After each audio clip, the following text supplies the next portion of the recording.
Hello बच्चों, Nishant classes में आपका फिर से स्वागत है। आज हम जानेंगे एक ऐसे ट्रिक के बारे में जिसकी मदद से हम किसी भी प्रकार की दो अंकों की संख्याओं का वर्ग आसानी से निकाल सकते हैं। किसी भी प्रकार की टू डिजिट नंबर्स हो, उनका स्क्वायर निकालने में हमें कोई भी कठिनाई नहीं होगी। इसके हम दो एग्जाम्पल लेंगे। हालांकि पहला एग्जाम्पल ली हुई है मैंने, जिसमें एक संख्या ली है मैंने 25 यानी कि 25, और इसका वर्ग हम उसी ट्रिक से कैसे निकालेंगे आइए देखते हैं। सबसे पहला स्टेप क्या है? सबसे पहला स्टेप क्या है आपका? सबसे पहला स्टेप है कि आपको जो है इस संख्या का इकाई अंक, समझ रहे हो ना? इकाई अंक क्या होता है? वंश डिजिट। तो वंश डिजिट का स्क्वायर करना है, वर्ग करना है। यानी कि इस 5 में वंश डिजिट क्या है? 5 है। 5 में 5 से ही मल्टीप्लाई करना है, तो कितना मिलेगा? 25। 25 मिलेगा। अब हम क्या करेंगे? 25 का 5 तो लिख देंगे, 25 का 5 यहाँ लिख देंगे और इस 2 को अपने पास रखेंगे। ठीक है, क्या करेंगे इसका जानते हैं आगे। उसके बाद क्या करेंगे कि दो अंकों की संख्या है ना, 2 है और 5 है, टू डिजिट नंबर है, 2 है और 5 है। इस 2 और 5 में क्या करेंगे? मल्टीप्लाई करेंगे। इस 2 और 5 में क्या करेंगे? मल्टीप्लाई करेंगे। ठीक है, 2 और 5 में मल्टीप्लाई करेंगे। मल्टीप्लाई करने पे जो आएगा ना, फिर उसमें 2 से मल्टीप्लाई कर देना है। ध्यान रहे, दो अंकों की जो भी संख्या दी हुई है, दूसरा स्टेप हमारा क्या है? पहला स्टेप हमें ये जाना था, दूसरा स्टेप क्या है कि जो भी दो संख्या दी हुई है ना, उन दोनों का क्या करना है? मल्टीप्लाई करना है, और आपको 2 से मल्टीप्लाई करना है। 2 से ही मल्टीप्लाई करना है हर केस में। तो ये कितना आएगा आपका? 2 में 5 से मल्टीप्लाई करेंगे 10, और 10 में 2 से करेंगे कितना आएगा? 20 आया। लेकिन हमारे पास पहले से कितनी संख्या थी? दो संख्या थी, इसको इसमें ऐड कर देंगे। कितना हो गया? 22। कितना हो गया? 22। अब इस 22 का ये 2, 22 का 2 लिख देंगे हम यहाँ पे, वंश डिजिट को लेंगे। यहाँ भी हमने वंश डिजिट को लिया था। 22 का 2 हमने लिख दिया यहाँ, और इस 2 को अपने पास रख लिया।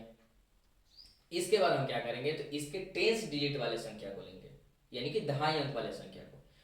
फर्स्ट स्टेप में हमने इकाई संख्या वाले को लिया था, अब हमने क्या लेना है? दहाई अंक वाले, यानी कि 2 को लेंगे। अब इस 2 का भी वर्ग निकालेंगे, स्क्वायर करेंगे। जैसे हमने 5 का किया था ना पहले स्टेप में, वैसे ही 2 का करेंगे तो कितना आएगा? 4 आएगा। अब मेरे पास कितने थी संख्या? दो संख्या थी, इसको हमने इसमें क्या कर दिया? ऐड कर दिया। कितना आया? 6। अब हम यहाँ लिख देंगे 6। ये आपका आंसर हो गया। तो इस तरीके से हम दो अंकों की संख्या का आसानी से वर्ग निकाल सकते हैं। अब हम आते हैं दूसरे एग्जाम्पल पे। दूसरा एग्जाम्पल हमने क्या लिया है? 48 लिया है। इस 48 में क्या करेंगे हम? जैसे कि उस वाले एग्जाम्पल में भी हमने क्या किया था? वंश डिजिट को लिया था पहले, तो पहला स्टेप में भी यही रहेगा। यहाँ भी वंश डिजिट को लेंगे। वंश डिजिट क्या हमारा? 8 है। ठीक है, तो इस 8 का वर्ग यानी कि स्क्वायर करेंगे। 8 में 8 से मल्टीप्लाई करेंगे, कितना आएगा? 64 आएगा। तो 64 का हमें क्या लेना है? वंश डिजिट को ले लेना है, और 6 को अपने पास रखना है। ठीक है, 6 को अपने पास रखना है। दूसरा स्टेप क्या था? तो जो भी दो संख्या जो दी होगी, दो अंकों की जो संख्या है ना, तो दो संख्या होगी इसमें, एक 4 है और एक 8 है। ठीक है, यानी एक टेंस प्लेस पर है, एक वंस प्लेस पर है। इन दोनों में क्या करना था? हमें मल्टीप्लाई करना था। यानी 4 में 8 से क्या करना था? मल्टीप्लाई करना था, और मल्टीप्लाई करने के बाद से फिर से किस में मल्टीप्लाई करना था? 2 से। बोला था ना, 2 से हर केस में आपको मल्टीप्लाई करना है। तो ये कितना हो जाएगा आपका? 4 में 8 से करेंगे तो कितना होगा? 32, और 32 में जब 2 से करेंगे कितना हो जाएगा? 64। ठीक है, लेकिन हमारे पास पहले से एक संख्या थी, क्या थी? 6 थी। तो 6 को इसमें ऐड करेंगे तो हो जाएगा 70, और 70 का हमें सिर्फ क्या लिखना है?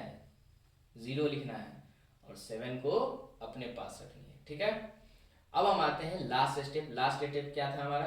तो लास्ट स्टेप हमारा ये था कि जो इसकी टेंस जो डिजिट है, ठीक है, टेंस वाले प्लेस पे जो डिजिट है, यानी कि 4 जो है, तो 4 का वर्ग निकालेंगे। नहीं, 4 में 4 से मल्टीप्लाई करेंगे तो कितना आएगा? 60। अब इस 60 में हम 7 को क्या कर देंगे? ऐड कर देंगे। कितना हो गया हमारा? 23। अब 23 का 23 यहाँ पर आपको लिख देना है। ठीक है, आप कैलकुलेट करके देख सकते हैं, बिल्कुल सही आया है। और इस ट्रिक को अगर आप बार बार करें तो आपको अच्छे से प्रैक्टिस हो जाएगी। धन्यवाद।